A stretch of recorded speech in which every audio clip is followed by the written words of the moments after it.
Buenas tardes, gracias por su asistencia.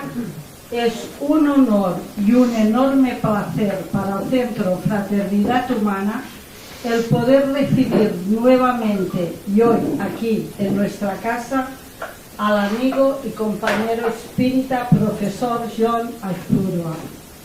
La mayoría ya le conocéis.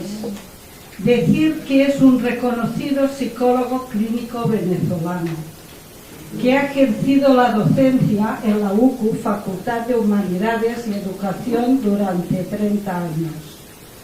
Ha sido presidente de la Confederación Espírita Panamericana, CEPA, entre 1993 y 2000.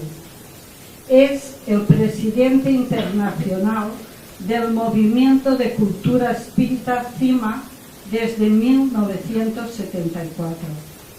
Ha publicado numerosos libros, entre otros, Aplicaciones de la hipnosis clínica, Historia de la parapsicología y los fundamentos del espiritismo.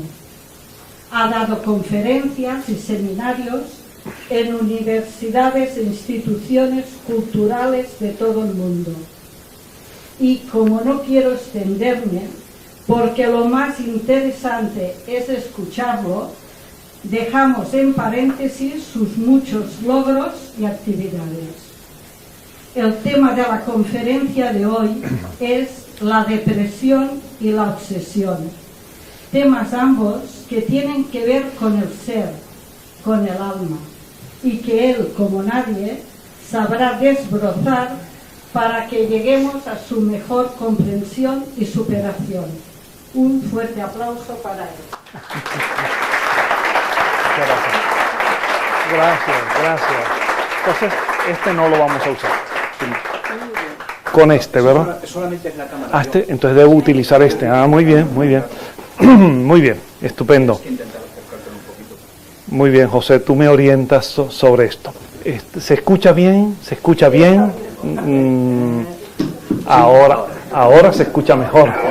Ahora, pues mis queridos amigos, amigas y amigos todos, tanto del Centro Espírita Fraternidad Humana, la Casa de Miguel Vives, como amigos que han venido esta tarde a escuchar esta exposición sencilla sobre un tema complejo, sobre un tema complicado que tiene muchas aristas. Pues les agradezco mucho que hayan venido, les saludo muy fraternalmente, deseándoles pues lo mejor del mundo, elevando el pensamiento a Dios, al mundo espiritual, por la salud, por la felicidad, por el bienestar de todos y de sus seres queridos. Bien, el tema que me han propuesto me llega muy de cerca, tanto en el ámbito profesional como en el de mi convicción espírita. Durante muchos años ejercí la docencia en la Universidad en Caracas, en el ámbito de la psicología clínica, y también durante algunos años realicé clínica privada, y por ello debía hacer psicoterapia con pacientes que mostraban este tipo de trastornos vinculados a la depresión, de modo que el tema me es familiar, tanto en el orden teórico, clínico, como terapéutico. Y por otro lado, porque, y es lo que también agregaremos hoy, desde nuestra perspectiva espírita, kardecista, evidentemente tenemos también algo que decir acerca de la comprensión global de este tipo de dificultades y de ciertas orientaciones que complementan el enfoque médico, psiquiátrico, psicológico, desde una perspectiva espiritual, holística, afectiva, que ayuda a comprender de una manera más completa, en cada caso, tanto la etiología, la causa, la sintomatología, las manifestaciones, como las propias vías terapéuticas que se pueden recomendar. en trastornos depresivos, que son uno entre muchos de los trastornos, de los problemas psiquiátricos en general y de clínicos en el ámbito psicológico. Pues dicho esto, permítanme en palabras muy sencillas, sin que esto sea una conferencia académica, sino fundamentalmente entre amigos, permítanme decirles que estamos, cuando hablamos de depresión, estamos hablando de un trastorno del estado de ánimo, caracterizado por una sensación de infinita tristeza. Para definirlo de forma general, estamos ante un problema que ha acompañado al ser humano durante su existencia histórica y del cual hay registros muy antiguos. En la antigua Grecia, ya Hipócrates lo había detectado y le daba el nombre de melancolía, que es un término desde el punto de vista de la lingüística, de la semántica, hasta bonito. Suena lindo, melancolía. Pero no, era la manera como la etiqueta que daba el gran Hipócrates a este tipo de dificultades. Pero desde el punto de vista de la etimología, la palabra no necesariamente se asocia con algo tan lindo. Porque en la visión médica de la Grecia clásica, en la teoría de los humores, de la bilis negra, la bilis amarilla, la sangre, la linfa, según la combinación de esos humores, se daban un tipo u otro de modificaciones de temperamento o enfermedades mentales. Y melancolía significa simplemente exceso de bilis negra. De modo que etimológicamente es algo hasta no grato.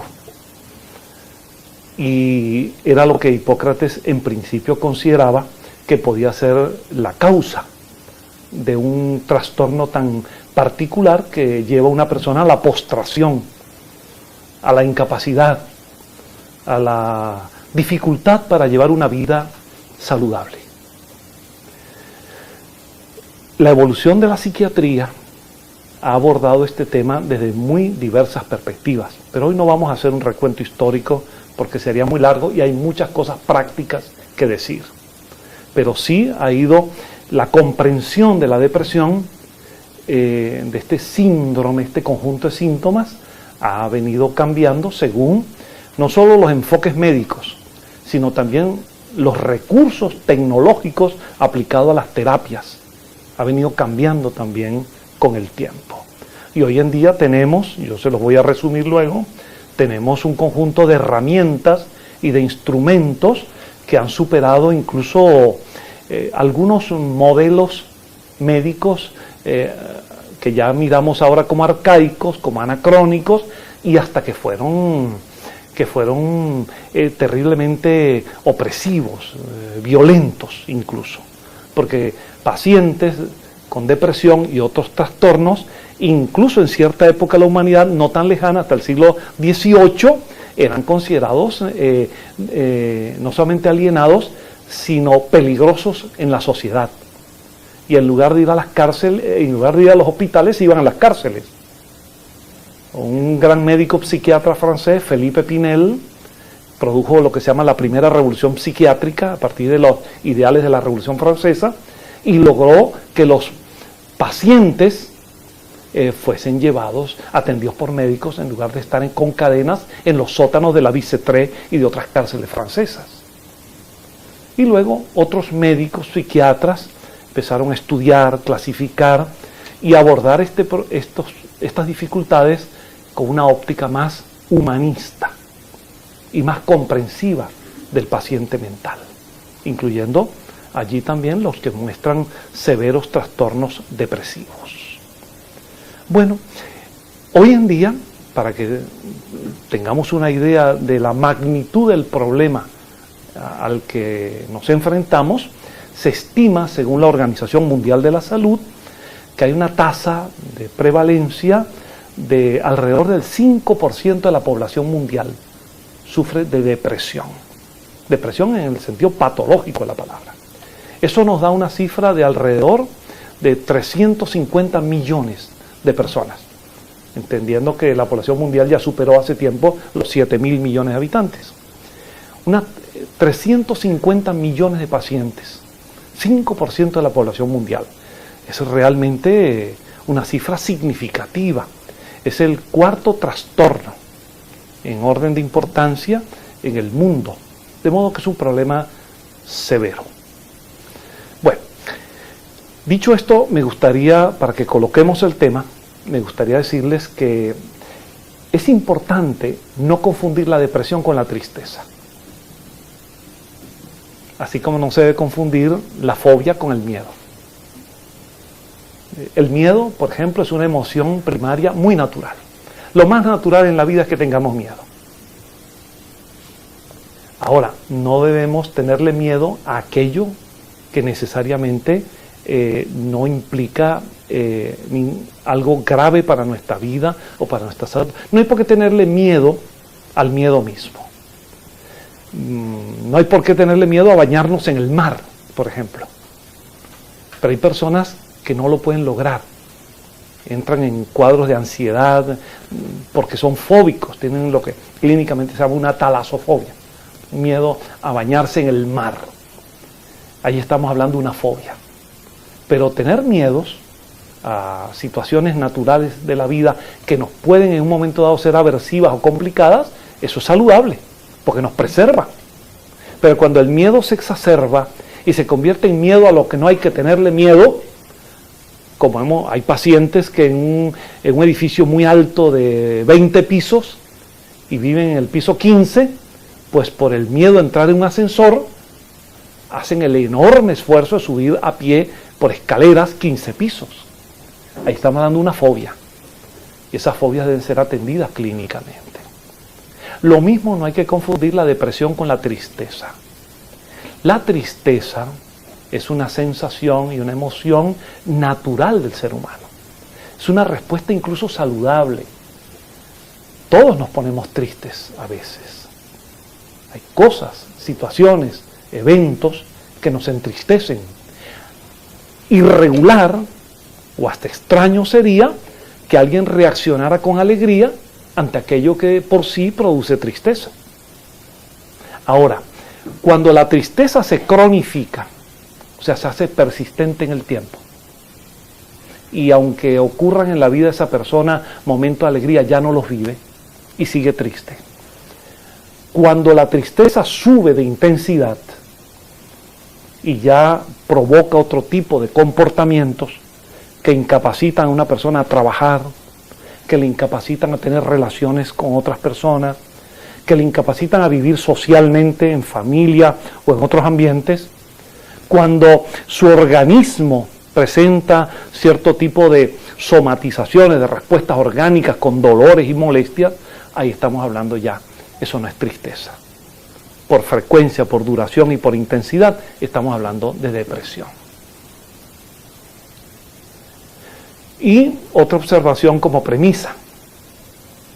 La familia tiene mucho que hacer con los pacientes con depresión, ya definida así.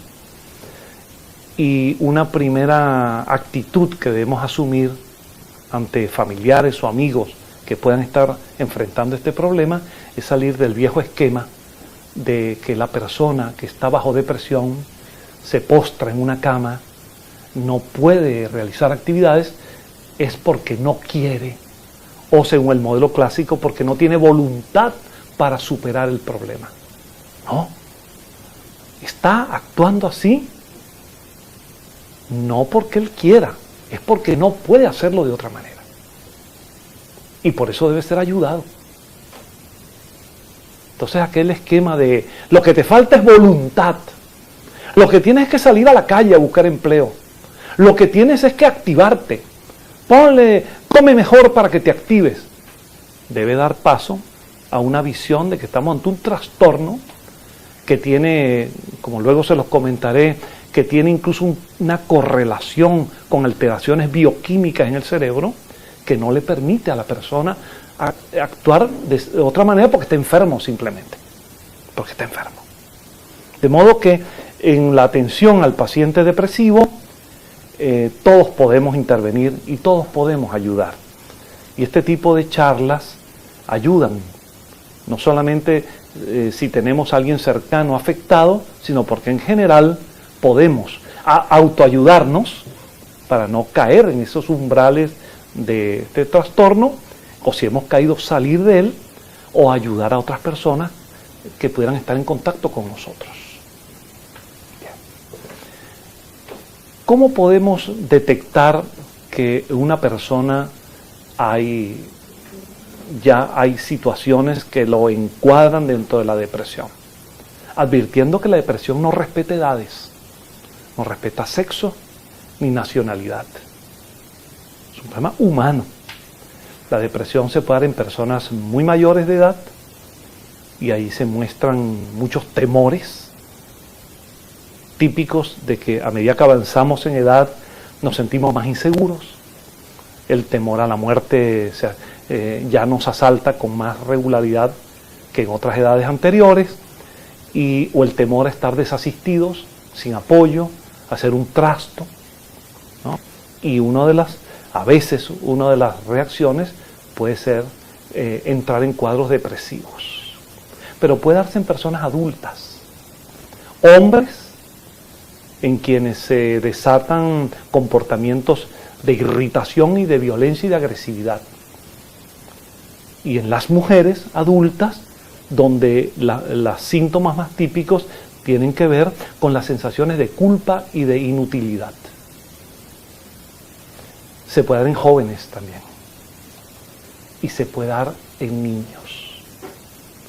Por eso hay que observar mucho cuando en algunos niños de manera recurrente y permanente comienzan a manifestar que no quieren ir a clases, no quieren ir al aula escolar, o no quieren salir a jugar, o se aferran a uno de los padres de una manera más allá del cariño natural, y se aferran como desesperadamente en una sensación de que no los dejen solos o no nos abandonen.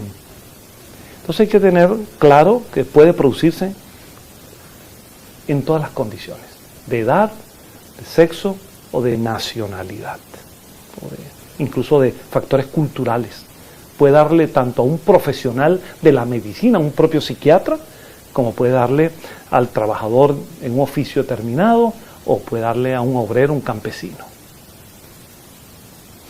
Bueno, hay una serie de síntomas típicos que nos permiten a nosotros, si conocemos a la persona, más o menos establecer si está siendo afectada por depresión, y si no está siendo atendida por el médico, sugerírselo o indicarle que debe transitar ese camino, en primer lugar.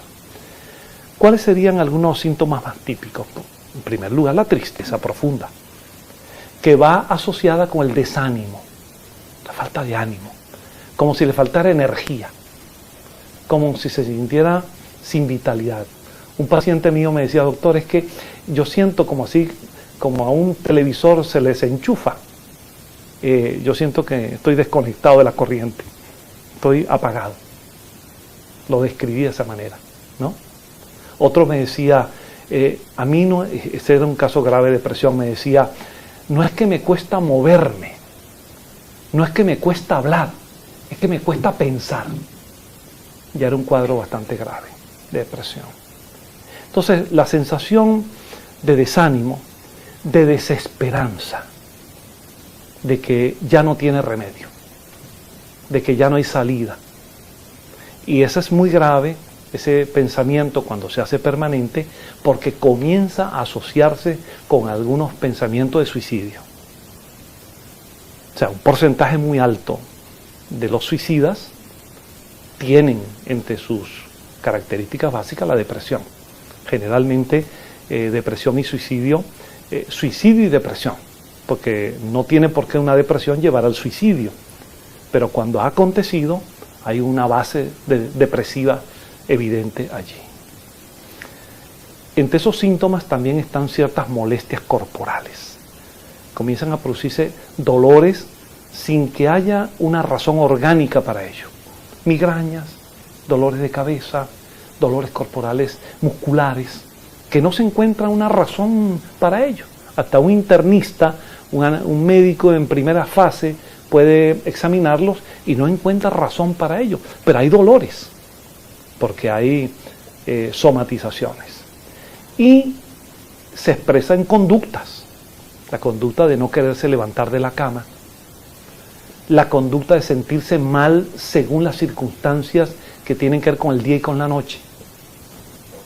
La depresión aumenta en horas de la noche, disminuye con la luz solar.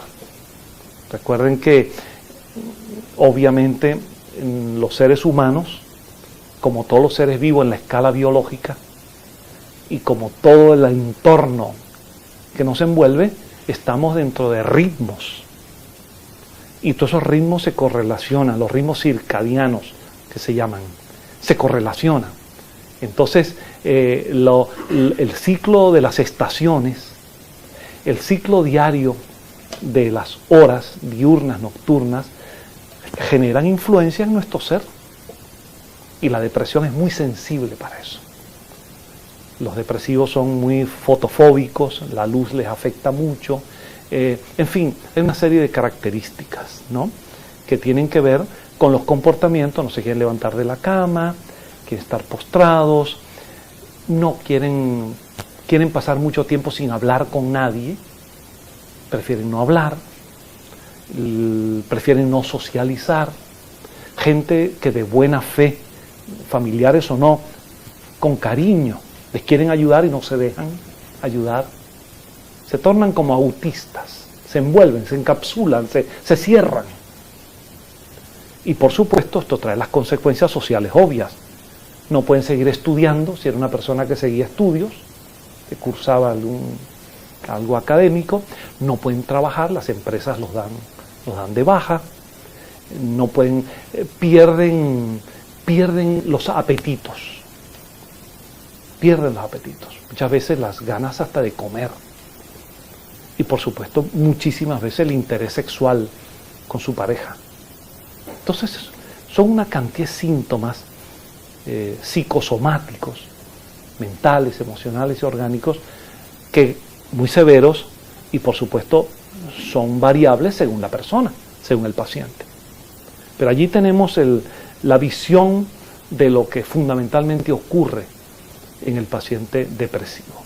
Ya cuando son llevados a análisis, a exámenes, tanto de los distintos componentes orgánicos y el análisis cerebral, con las tomografías o las resonancias, entonces se encuentran ya otros elementos que tienen que ver con las causas de la depresión. Bueno, dicho esto, necesitaría también agregarles que solemos clasificar la depresión en distintos grados.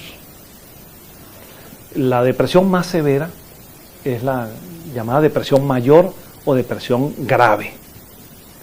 Esa es ya la que necesita hospitalización, porque el paciente podría atentar contra su vida y necesita una ayuda médica y apoyo farmacológico evidentísimo. Depresión grave. Hay una depresión media, llamamos distímica, que presenta síntomas parecidos pero en menor intensidad. Esa persona puede ser atendida en su casa con apoyo familiar y supervisión médica. Y hay la depresión leve,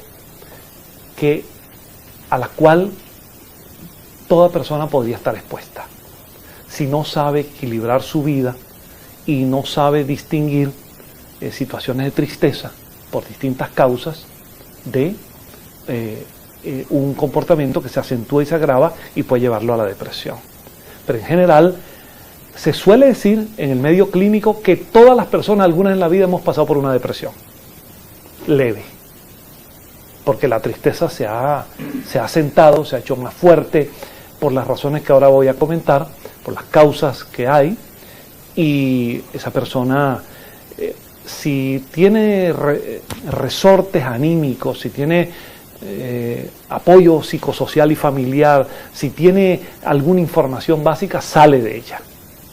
sale de ella. Y el apoyo médico, por supuesto, y psicológico es también importante de la depresión leve. Se dice que todos alguna vez en la vida, aunque no lo sepamos, hemos pasado por allí.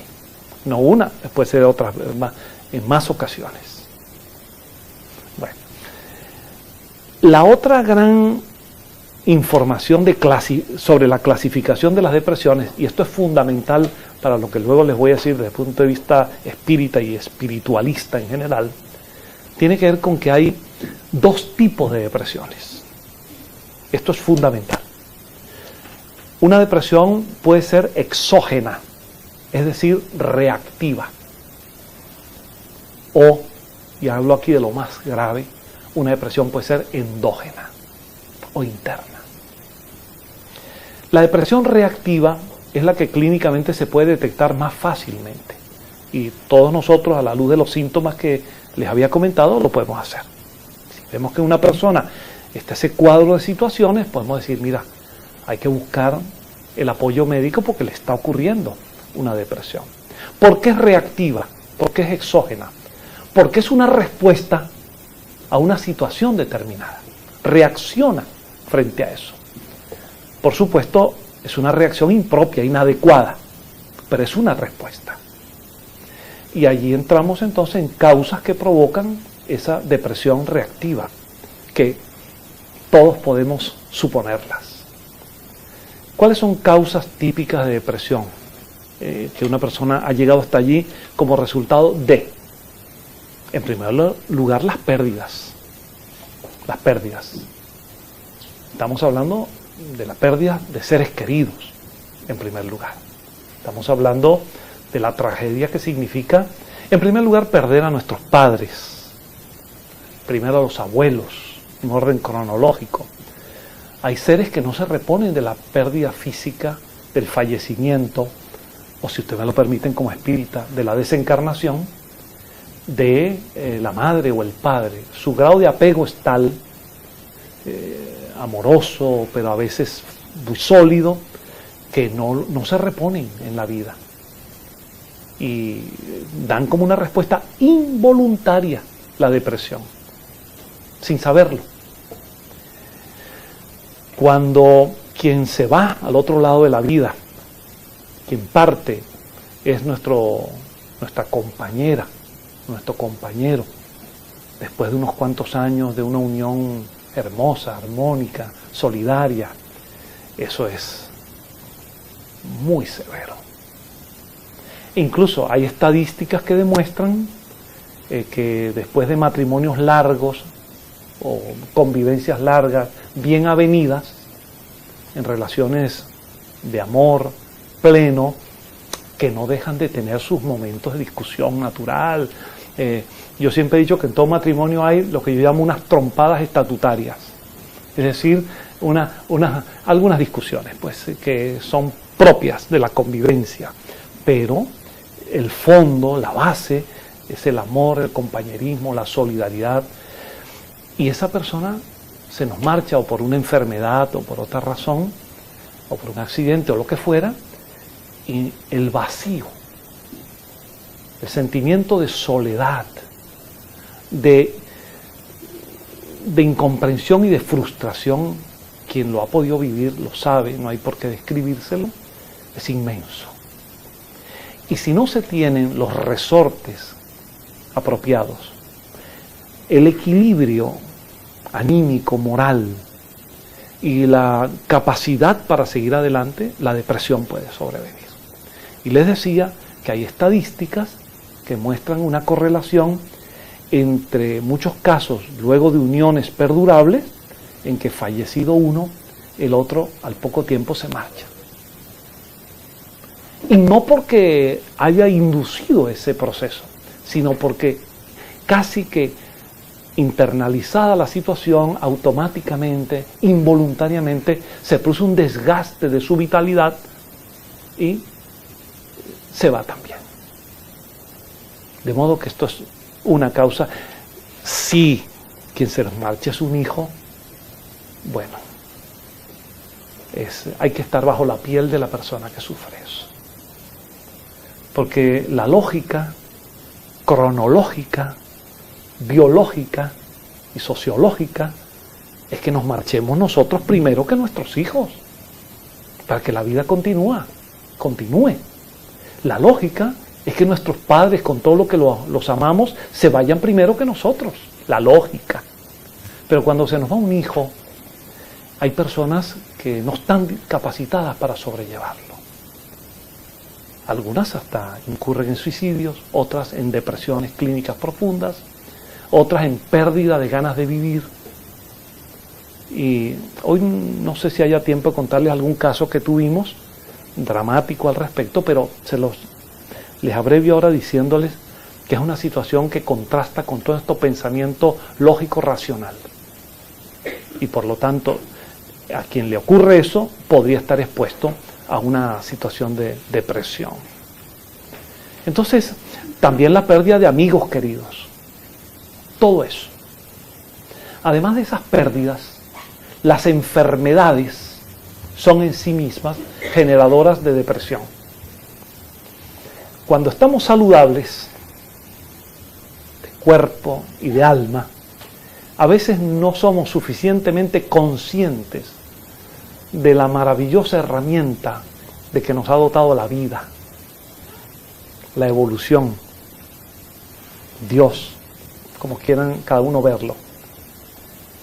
Y como dice el antiguo refrán, aprendemos a valorar las cosas cuando las perdemos. Y cuando entonces, por un accidente, por una enfermedad o por alguna situación, pasamos a tener problemas de salud, allí decimos, ¿cuánto daría yo por volver a estar saludable? Pero cuando estábamos saludables no nos dábamos cuenta del tesoro que eso implica. Cuando ya se produce una enfermedad que se mantiene en el tiempo, que aumenta en intensidad o que se va haciendo irreversible, a veces damos una respuesta inadecuada de depresión. Y aquí estamos hablando de un círculo vicioso, porque la enfermedad aumenta la depresión y la propia depresión alimenta la enfermedad. Un círculo vicioso que hay que romperlo clínicamente. Entonces las enfermedades son en sí mismas depresoras, porque de paso son generadoras de tristeza. A mí me hubiese dado una gran tristeza que ustedes me invitan a venir hoy aquí, y a mí hoy me hubiera dado, llegando en el avión desde Murcia, que vengo, y hubiera contraído un catarro, hubiera estado afónico, y yo hubiera venido a decirle con una voz queda, le hubiera dicho, no les puedo hablar, solo un saludo. Y ustedes se hubieran sentido mal y yo peor. Me hubiera dado una gran tristeza por una gripe, por un catarro. Ahora imaginemos lo que son otras enfermedades. De modo que son generadoras de depresión. Son generadoras de depresión las crisis económicas, sociales, políticas, del entorno en que vivimos, cuando frustran nuestros proyectos o nuestros planes. ¿Qué les puedo decir yo como venezolano? De vivir en una nación destruida, que fue la tercera nación más importante de América y la primera de América Latina, y en 20 años destruida, llevado a un nivel de hecatombe humanitaria por un modelo anacrónico, inservible, que solo vale para dañar y perjudicar. Imagínense la cantidad, clínicamente hablando, de países como Venezuela en relación con la depresión hoy, que ha aumentado la tasa de suicidio, por supuesto. Entonces, pero ya llevado al nivel microeconómico, en una sociedad más equilibrada, cuando una persona por alguna razón entra en crisis económica, se arruina por una mala conducción o por cualquier accidente, y hay que ver lo terrible que es para una madre, para un padre, ante un hijo que pide comida, no tener para dárselo. Entonces las crisis económicas suelen a veces estar asociadas con depresiones también. De modo que estas y otras causas tienen que ver con la depresión reactiva. Pero también tenemos un tipo de depresión menos identificable, la depresión endógena, que es la que más difícilmente se puede resolver, la que mayores problemas trae clínicamente. ¿A qué pueden deberse depresiones que no obedecen a una respuesta ante un evento externo, como los anteriores? Bueno, en primer lugar, y está más que demostrado, puede deberse a un factor genético. Hay demostraciones de que se pueden heredar predisposiciones a la depresión. Hay una clarísima demostración estadística de pacientes con depresiones que cuando se hace el estudio histórico familiar aparecen depresiones en sus padres, abuelos o en su árbol genealógico. Ese es un factor. La genética tiene una enorme influencia en nuestras vidas. Hoy en día, cada vez más en los anticipos científicos o anticipaciones científicas, cada vez más quienes pueden económicamente mandan a hacer estudios genéticos para saber qué les espera. Como esta actriz norteamericana Angelina Jolie, que tomó una decisión heroica con su cuerpo, sus senos, a partir de una información de que estaba condenada al cáncer de mama.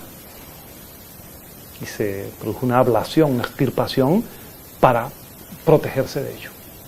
Entonces la genética tiene que ver con esto, con todo, y tiene que ver con la depresión también.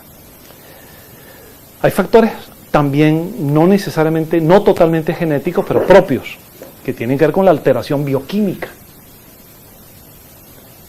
Cada día tiene mayor importancia el papel que juegan los emisarios, los mensajeros, los transmisores, los neurotransmisores. Hay sustancias que son increíblemente necesarias para el equilibrio en la vida. Hay sustancias que nos generan placer, que nos generan alivio, que nos ayudan a enfrentar las dificultades, que tienen esas funciones. Serotonina, dopamina, norepinefrina, otras sustancias más. Tienen que ver, son mensajeros químicos que a las neuronas, a las células cerebrales, le dan instrucciones para que resistamos las dificultades y mantengamos lo que se llama la homeostasis, el equilibrio de nuestro sistema. Pues cuando hay un déficit de estas sustancias en una persona, por distintas razones, empiezan a producirse a veces cuadros depresivos. Y ya hay algunos tratamientos para ello. Bueno, lógicamente tienen que ver también con la depresión, el estrés en general, que una persona desencadene comportamientos de estrés como una respuesta inadecuada ante problemas, y tiene que ver con la depresión el consumo. Y esto hay que decirlo siempre, advertirlo, y a nuestros niños, a nuestros jóvenes, advertirle que el consumo, desde el tabaco, el licor, las drogas, desde las más aparentemente leves hasta las más violentas, provocan cuadros depresivos. No sé si ustedes comparten conmigo el dolor que da ver en un instituto secundario o en la universidad muchachas y muchachos consumiendo cocaína y otras sustancias. Allí vamos a decir, perdónalos, Señor, porque no saben lo que hacen. Cómo maltratan su organismo, maltratan su psiquis. Se pierden de disfrutar la maravilla de la vida desde tan temprano. Porque esos son daños que dejan una huella irreversible. Y cuando ya se hacen permanentes, porque la adicción no les permite superarlos, entran las depresiones. Se fueron a buscar sueños con esas drogas y terminaron en pesadillas todo el tiempo. De modo que estamos allí ante problemas muy severos de todo esto, que forman parte de las causas fundamentales de la depresión. Y sobre esto, ¿qué me queda decirles en este resumen? Que hay caminos para resolver la depresión. Hay caminos. En primer lugar, y los espíritas así lo afirmamos, hay que ir al médico. Al médico. Desde el médico que nos haga la primera evaluación general hasta el especialista. Un espírita no puede, y una persona con sentido común, no puede permanecer anclada en el concepto aquel de que si vas al psiquiatra es porque estás loco. Ese estereotipo hay que romperlo. Es un médico que está mirando una parte importante de nuestro ser, vinculado al cerebro, al sistema nervioso y a nuestros comportamientos y a nuestros problemas. Hay que ir al médico. Ahí no tiene nada que ver, los espíritas sabemos por qué lo decimos, con ir al curandero del pueblo, al centro de la hermana Panchita, no, ir al médico, porque una parte importante del diagnóstico muchas veces nos va a indicar que el cuadro que le está presentando de depresión está relacionado con estos factores como los que hablé y puede haber la vía médica para resolverlo. Eso es lo fundamental. Ahora, aparte de eso, el tratamiento de la depresión tiene varias vías. La farmacológica es la que está hoy en día dominando, porque es efectiva, porque es evidente, ¿no?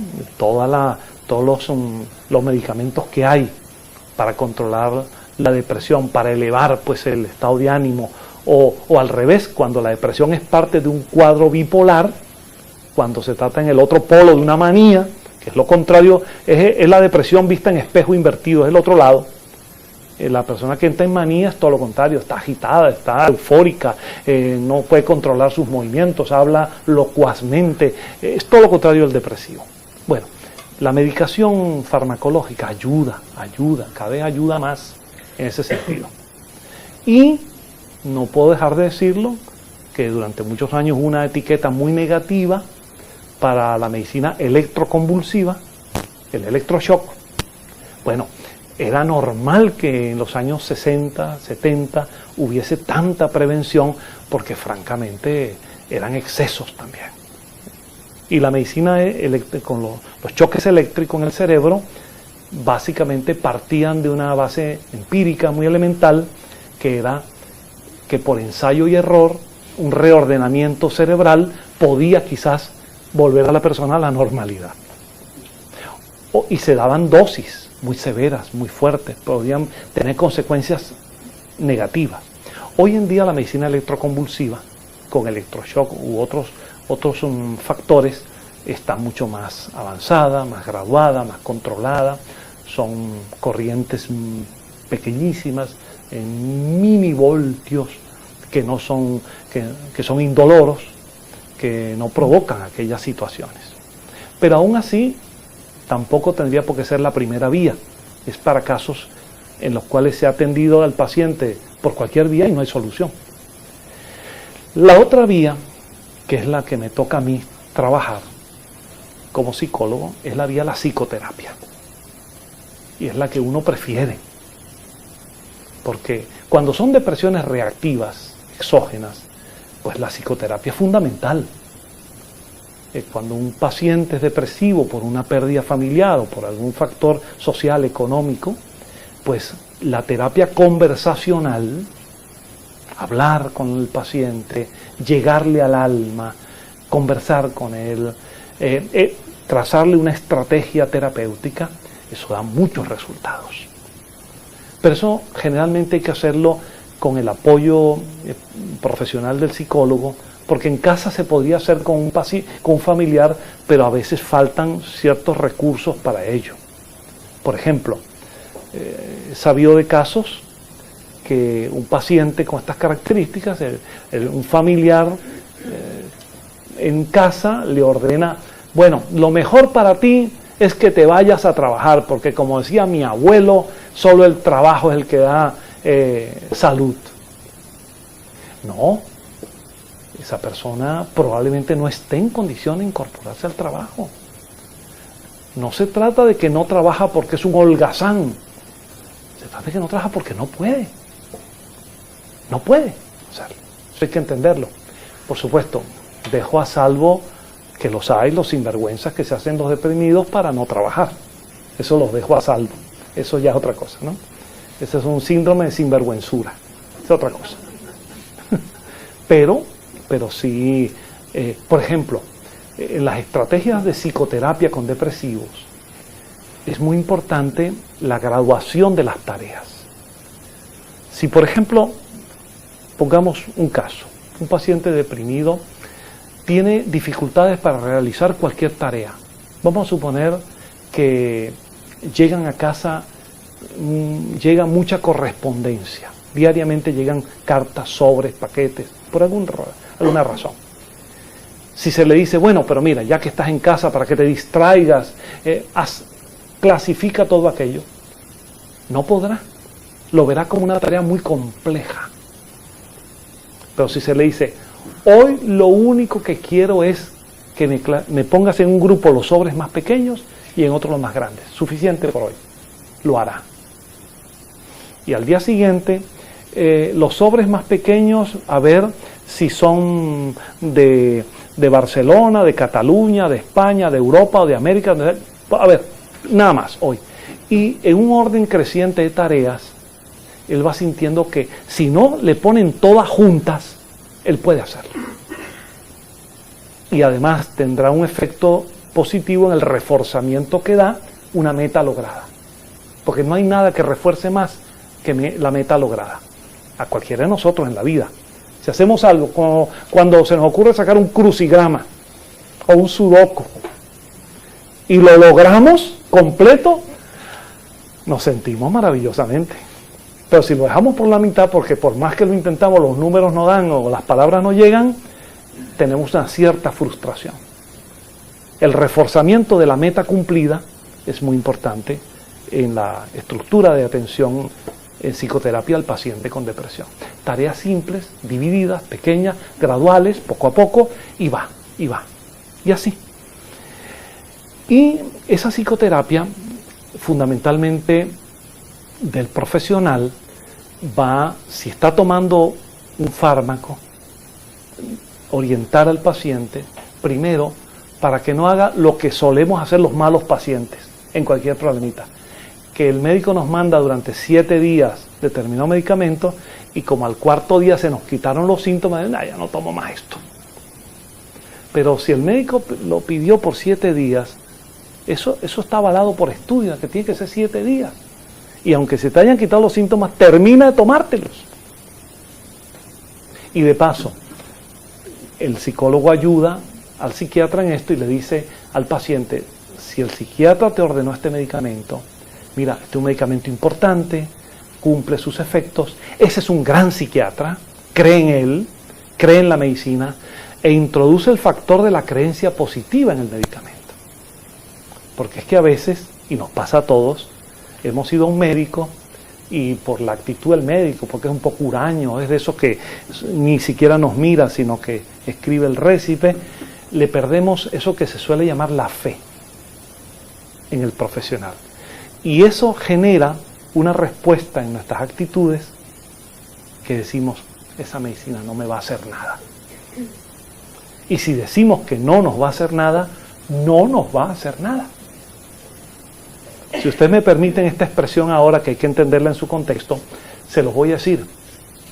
Es curioso, paradójico lo que les voy a decir ahora. El cerebro es un órgano ingenuo. Ingenuo. Él se cree todo lo que le digamos.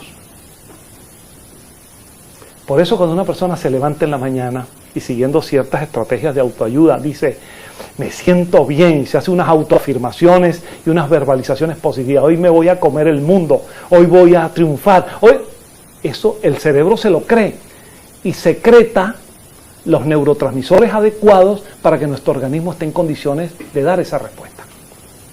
Pero si alguien dice, qué mal día hoy, ya me hubiera gustado quedarme en cama, hoy me he levantado con el pie izquierdo, se suele decir también, ¿no? Y qué mal me siento. Pues qué mal me siento, le estás diciendo a tu cerebro que te sientas mal. Y él va a dar la respuesta, las instrucciones a todos los sistemas del cuerpo de que te sientas mal. Y en efecto, y luego tú mismo dices, es verdad, mira, es que de verdad estoy mal. Pero estás mal porque lo has autoinducido. La psicoterapia es devolverle al paciente, en este caso de la depresión, confianza en él mismo, no con mentiras, no a partir de que, mira, en unos días vas a salir de esto. No, esas falsas expectativas son terribles. No, mira, hay que hacer un esfuerzo, estamos contigo, poquito a poco, y no te des por vencido. A mí siempre me gustó mucho un poema de un autor inglés, un victoriano inglés, Rudyard Kipling, que titula If, sí, condicional en inglés. Hijo mío, no te des por vencido. Y aunque pase esto, no te des por vencido. Y al final le dice, hijo mío, no te des por vencido, ni aún vencido. Esa es la gran instrucción que nos tenemos que dar nosotros. Y se la tenemos que dar a quienes nos rodean. No te des por vencido. En la vida no hay la opción de darte por vencido. Ahora, eso no significa que no mires las dificultades. Y la depresión es una dificultad. Sin engaños, siendo honestos, veraces, podemos instruir en una psicoterapia de autoafirmación positiva. Si tú te dices a ti, y esto va para todos más allá de la depresión, si tú te dices a ti cada día que estás bien, en lugar de decirte lo contrario, que es inútil, en lugar de decirte qué mal estoy, qué mal me siento, pues claro que estás mal. Entonces, aunque estemos con dificultad, qué bien estoy, hoy estoy mejor que ayer, genera una respuesta desde el propio cerebro a nuestro organismo. Y para el depresivo esto es fundamental, esto es muy importante. De modo que la psicoterapia, con todos esos elementos por parte del profesional, ayuda. Luego viene lo que la familia tiene que hacer, lo que la familia tiene que apoyar. Porque si el paciente depresivo se encuentra sin seres familiares que lo ayuden, porque a veces ocurren casos de mucha crueldad, familiares que a ese paciente se cansan de él y finalmente lo internan y simplemente pagan la institución que los atienda, pero se desentienden de él. Eso es terrible. Ese es un paciente que va a estar en dificultad de salir de la depresión. Lo mismo ocurre lo comentábamos hace poco, con las personas mayores, ¿no? Que primero cuando nacimos dependimos de ellas, pero luego cuando vamos creciendo pasamos a depender de ellas. Cuando una persona mayor, porque ya la vida no le permite sostenerse o no le permite cubrir todas sus actividades con la vitalidad del caso, y si lo dejamos de lado, obviamente es natural que pueda ocurrir la depresión, la tristeza y las ganas de morirse. Entonces, estamos en la vida una interacción con los demás. Nadie está solo. Nadie puede decir como si fuera un ermitaño, a mí los demás no me importan y yo estoy ahí. Todo está conectado con todo en todas partes. Formamos parte de un alma universal. Y por eso debemos estar en esa relación de solidaridad. Solidaridad. Y en este tema clínico, mucho más. Entonces la familia puede hacer mucho, orientando con el médico, apoyando al paciente, ayudándolo, teniéndole paciencia. Paciencia. Y también es importante que nos ayudemos a nosotros mismos. Que nos ayudemos.